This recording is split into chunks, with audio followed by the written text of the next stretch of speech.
Hello, Peter Andrews. I hope you're watching this. It's the fourth time that I'm posting a video directly directed to you, and it'll be the last time, I think. There are just a few more things I wanted to say. First of all, no pipes. The system that I use doesn't require any pipes at all. Pipes tend to be a bad idea. They clog. My system is open trenches. They have trash racks. Usually you need some kind of a trash rack to catch sticks and stuff that's going to flow into it, and leaves.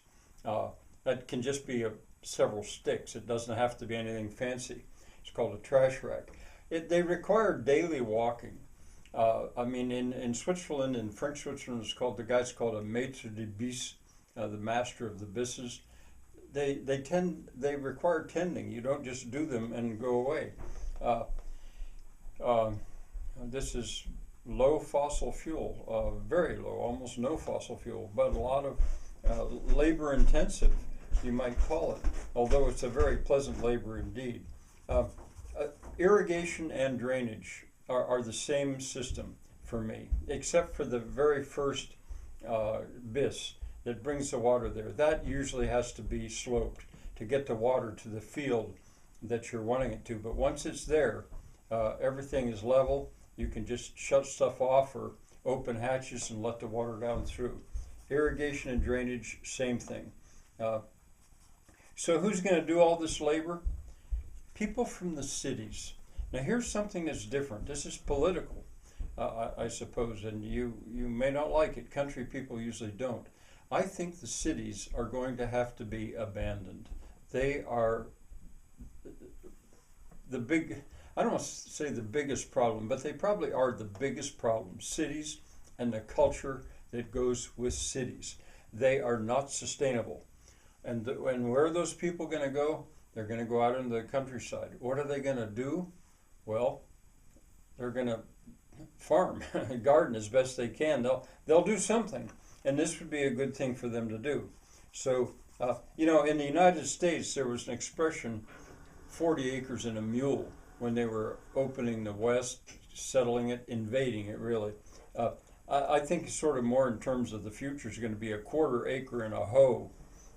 I envision a time where there are going to be plenty of people out there, not necessarily because they want to be, although they'll like it when I think ultimately they will. If you want to know more about my thinking, search my channel. It's Frank's School. And search the word BIS, B-I-S-S-E, or the word water, or whatever, and you would see much more. Another thing, irrigation. There's a theory of civilization, the development of civilization, called the hydraulic theory of civilization, of the development of civilization. You might have heard of it. And it goes that people had to cooperate to maintain these systems like what I'm describing.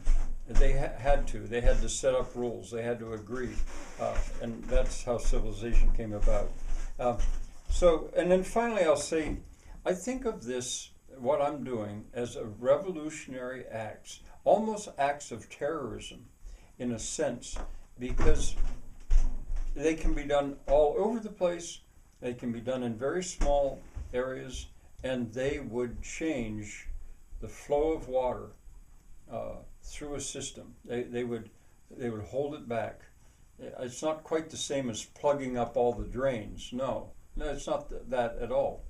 But it would have that effect, and I think it ought to be done by millions of people, not just hundreds of thousands of water projects with bulldozers and backhoes and stuff. No, millions of people should be out there doing it. Well, thank you for listening that you have. Get back to me if you'd like. Bye for now.